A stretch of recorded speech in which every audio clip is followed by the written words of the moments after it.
Halo semuanya, PTTH Dunia Seribu Besar episode 67 sudah rilis nih. Tanpa banyak basa-basi, yuk langsung saja kita lanjutkan kisah serunya. Di episode sebelumnya, Xiaoyan bersama Yuru dan Mufeng melanjutkan perjalanan menuju sumur tua misterius yang diyakini menyimpan harta besar. Namun tanpa mereka sadari, di tempat lain, konflik memanas antara tiga entitas kuat, Yokuan, Chimei, dan Kaisar Hantu Kembar. Yokuan yang dipenuhi dendam mengerikan dari masa lalu, berhasil menjebak dan hampir membunuh Kaisar Hantu Kembar menggunakan rantai pengunci jiwa. Terdesak, sang kaisar memilih meledakkan dirinya. Meski tampak binasa, Yokuan justru keluar dengan aura sang kaisar dalam dirinya, menandakan bahwa ia telah menyerap sebagian kekuatannya. Sementara itu, berbagai pihak mulai bergerak. Seorang wanita misterius pun mulai memburu Xiaoyan. Setelah beristirahat sejenak, kelompok Xiaoyan yang terdiri dari 3 orang kembali melanjutkan perjalanan mereka, menembus lebih dalam ke wilayah lapisan ketiga hutan mayat Yin.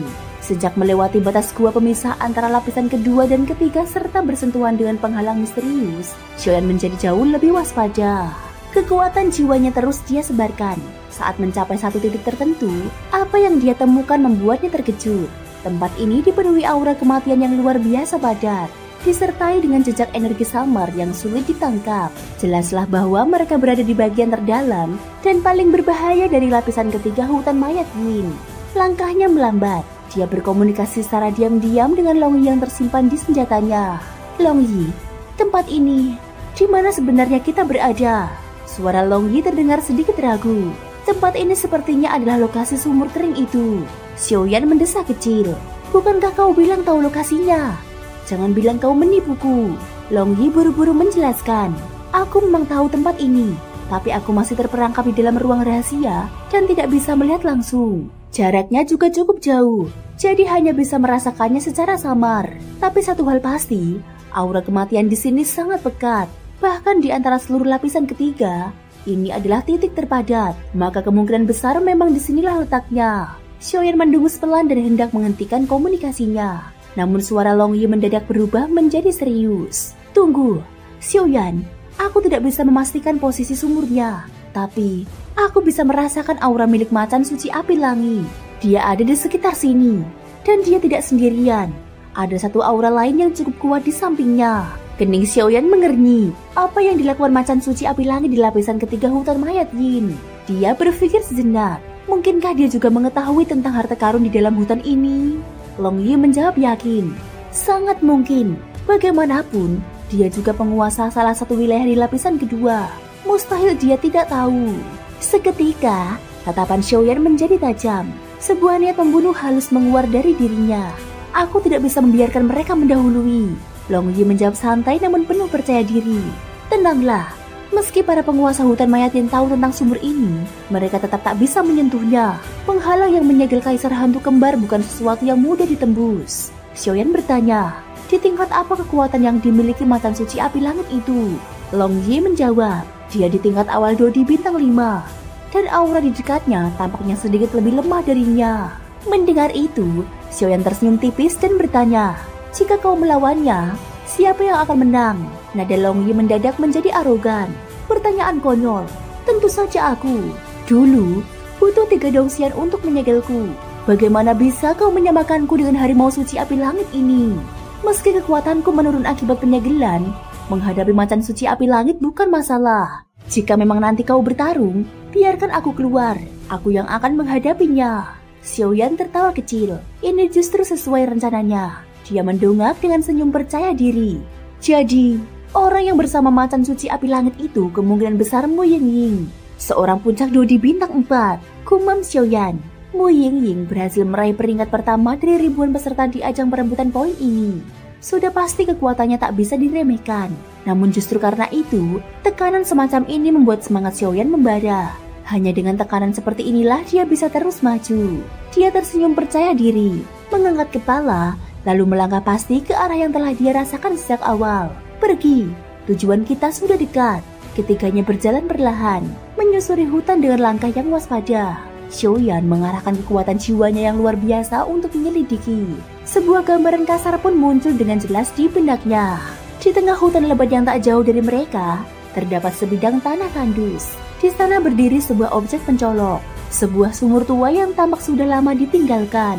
Seketika itu juga, Xiaoyan menunjukkan ekspresi gembira. Sumur kering itu tampaknya merupakan tempat yang pernah disebutkan oleh Xiaoyu, sekaligus lokasi yang diyakini Long Yi sebagai tempat penyimpanan harta karun terbesar dalam hutan mayat. Setelah memastikan lokasi sumur, Xiaoyan segera mempercepat langkah dan masuk ke dalam hutan, menuju ke tanah gundul tempat sumur itu berada. Mu Feng dan Yuru pun mengikuti di belakangnya tanpa ragu. Beberapa saat kemudian, ketiganya berhasil menembus hutan dan tiba di hamparan tanah yang tandus. Di tengahnya, sumur tua itu pun muncul di hadapan mereka. Xiaoyan menatap sumur itu dan berkata dengan serius, "Sumur ini adalah tujuan utama perjalanan kita." Ketiganya mendekati sumur dan mulai mengamatinya dengan seksama. Meskipun tak terlihat dasarnya, dengan kekuatan jiwa yang besar, Xiaoyan mampu merasakan adanya aura yang sangat samar namun luar biasa kuat dari dalam. Xiaoyan memandang kedua rekannya dan berkata, "Coba kalian periksa baik-baik. Apakah kalian merasakan sesuatu yang aneh dari dalamnya?" Mu Feng mengerutkan kening dan menjawab, "Kau benar. Aku memang cukup sensitif terhadap hal-hal berbau roh dan makhluk halus. Dan aku bisa memastikan sumur ini menyimpan rahasia tertentu. Yang paling mencolok adalah aura jahat yang amat pekat di dalamnya. Aura seperti ini hanya dimiliki oleh makhluk roh kelas tinggi. Tapi lebih dalam dari itu, sepertinya ada semacam kekuatan misterius yang menghalangi penyelidikanku." Yuru tidak banyak bicara. Dia hanya berjongkok pelan di sisi sumur, memperhatikan sesuatu pada tepiannya. Beberapa saat kemudian, dia menunjuk ke arah tertentu dan berkata, "Lihat, apa kalian melihat tulisan ini?" Xiaoyan dan Mu Feng pun segera memalingkan kepala dan melihat ke arah yang ditunjuk Yuru. Terdapat 3 huruf kecil yang terukir samar di permukaan batu. Sumur penjinak roh jahat. Mu Feng pun ikut terkejut. Mungkinkah ini benar-benar sumur penjinak roh jahat yang legendaris itu? Xiaoyan mengernyit dan bertanya, "Sumur penjinak roh jahat? Apa itu?" Mu Feng menarik nafas dalam-dalam sebelum menjelaskan. "Kalian mungkin belum tahu, sumur penjinak roh jahat adalah metode tingkat tinggi untuk menyegel roh-roh jahat. Namun, roh yang disegel di dalam setiap sumur semacam ini pasti merupakan entitas yang sangat berbahaya. Makhluk dari dunia roh terkenal sangat licik, penuh aura yin, dan sangat berbahaya. Api yang kau miliki, meskipun aku tidak tahu apa itu, namun jelas sangat kuat. Api itu adalah musuh alami makhluk semacam ini. Menurut guruku, sumur penjinak roh jahat digunakan untuk menyegel roh-roh kelas atas dari dunia roh. Di antara mereka, ada 3 raja roh, 4 dewa roh, dan 9 kaisar roh. Sedangkan di bawahnya, terdapat ratusan roh biasa yang menjadi pengikut para kaisar. Setiap sumur biasanya digunakan untuk menyegel makhluk paling sedikit di tingkat kaisar roh. Dan mengingat kita berada di dalam wilayah hutan mayat, kekuatan makhluk-makhluk ini bisa meningkat secara drastis. Jadi kita harus hati-hati." Xiaoyan bergumam pelan, 3 raja roh, 4 dewa roh, 9 kaisar roh. Suara Long Yi tiba-tiba terdengar dari dalam penguasa api kuno. Apa yang dia katakan benar. 3 raja roh adalah yang paling kuat di dunia roh. Dewa roh setara dengan Dousian manusia. Sedangkan kaisar roh, bahkan yang terlemah dari mereka bisa menyaingi puncak Dodi manusia. Dan untuk yang terlemah di antara mereka, tetap saja lebih kuat darimu. Xiaoyan hanya bisa diam, menatap ke arah sumur dengan ekspresi muram. Long Yi melanjutkan, 1000 tahun lalu, saat aku masih tersegel di dalam ruang rahasia, sumur ini belum ada. Setelah aku disegel, barulah seseorang dari wilayah Xuan Santian membangunnya. Saat itu, roh yang disegel adalah seorang kaisar roh. Namun aku bisa merasakan bahwa makhluk itu tidak utuh, seolah-olah hanya separuh kekuatannya saja. Xiaoyan mulai tertarik. Dia teringat sesuatu yang lain. Waktu di Gunung Merah, saat ikut tes, aku menemukan kolam es yang sangat menyeramkan. Makhluk yang tersegel di sana, apakah itu juga bagian dari kaisar roh yang sama? Jika tidak salah, namanya adalah kaisar hantu kembar. Long Yi menjawab, kalau makhluk itu hanya memiliki separuh kekuatan saat disegel, maka tak salah lagi.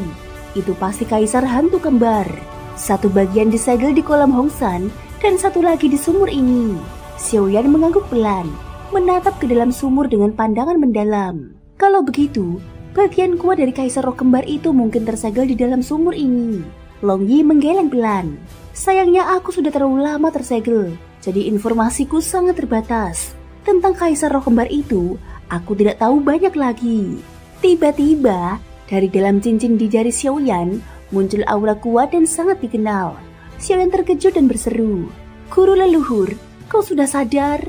Sebuah suara tua terdengar dari dalam cincin. "Bocah baik, berkat bantuanmu dan kekuatan naga yang kudapat dari dalam ruang rahasia itu, aku berhasil memulihkan sebagian besar kekuatanku."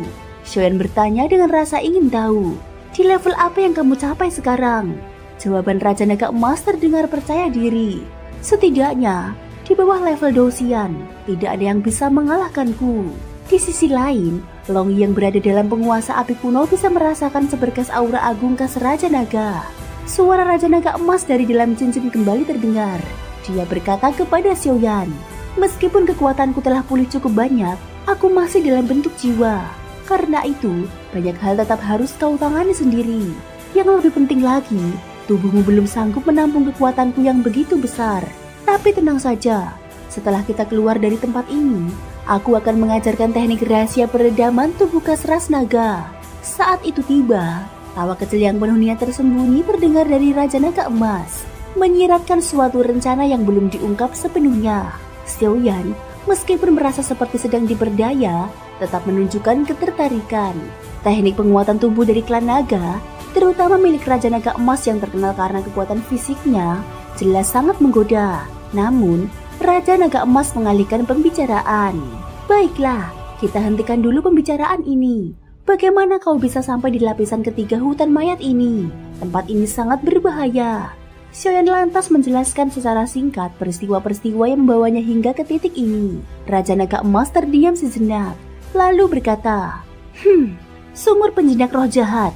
Sudah lama tidak mendengarnya. Aku dan Kaisar Roh Kembar itu sebenarnya sudah lama saling mengenal. Tak kusangka hari ini kita bertemu kembali." Dia memandang ke arah sumur tua dan menjelaskan, Kaisar Roh Kembar sebenarnya terdiri dari dua entitas. Keduanya harus bersatu agar dapat disebut sebagai satu kesatuan sejati. Yang tersegel di kolam dingin Gunung Merah sebelumnya adalah Si Yin, sedangkan yang berada dalam sumur ini adalah Yin Si. Xiaoyan mengulang pelan dua nama itu dalam benaknya, Yin Si, Si Yin. Raja Naga Emas menjelaskan lebih lanjut, "Benar, jika dipisah, kekuatan mereka tidak seimbang. Si Yin yang tersegel di Gunung Merah hanya setingkat Kaisar Roh peringkat 6, sedangkan Yi Xin di sini kekuatannya setara dengan Kaisar Roh peringkat 7. Xiaoyan terdiam.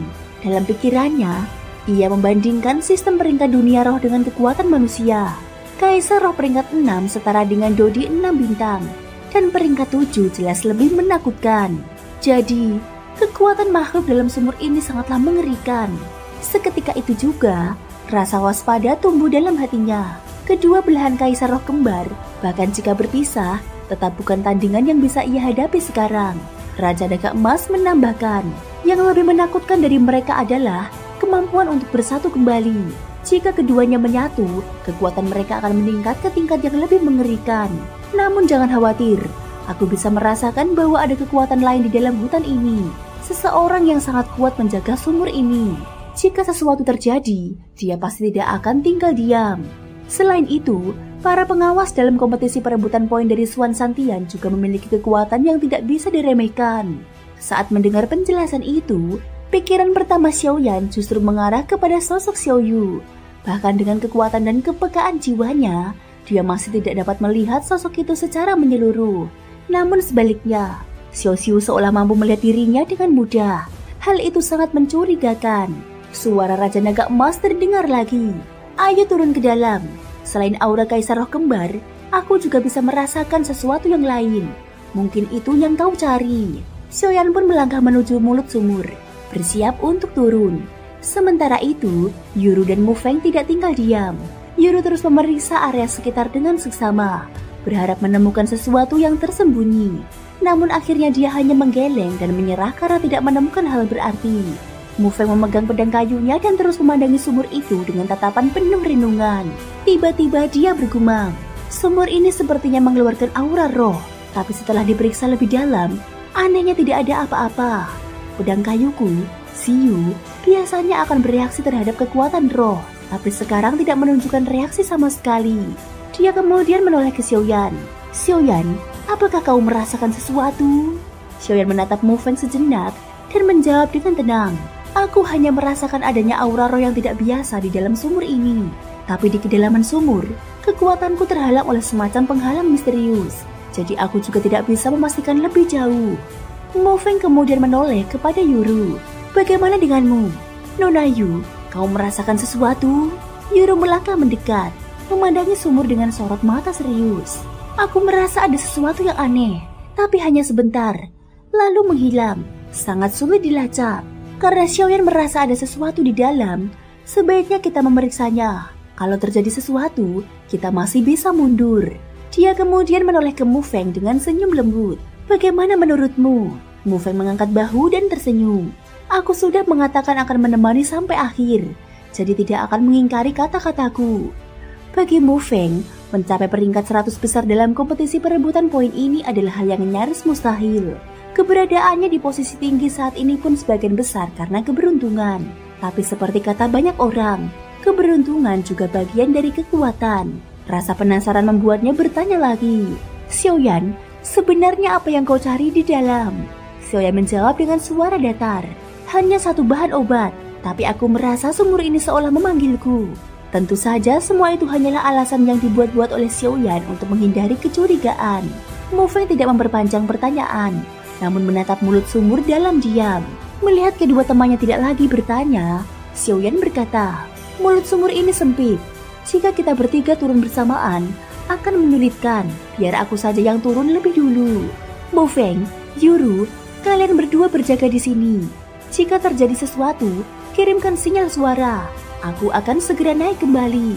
Mo Feng tampak ragu dan berkata, tunggu dulu. Xiaoyan, urusan roh seperti ini, dari kita bertiga, akulah yang paling berpengalaman. Biar aku saja yang turun. Kau bisa menunggu di sini bersama Nona Yuru. Ia tertawa kecil dan hendak turun lebih dahulu. Namun, Xiaoyan dengan cepat menahannya dan berkata sambil tersenyum. Lain kali, aku akan menyerahkan padamu. Tapi kali ini, karena kalian membantuku mencari obat, aku harus turun sendiri. Selain itu, aku merasa seperti ada sesuatu dalam sumur ini yang sedang memanggilku. Karena kalian tidak merasakannya, turun pun percuma.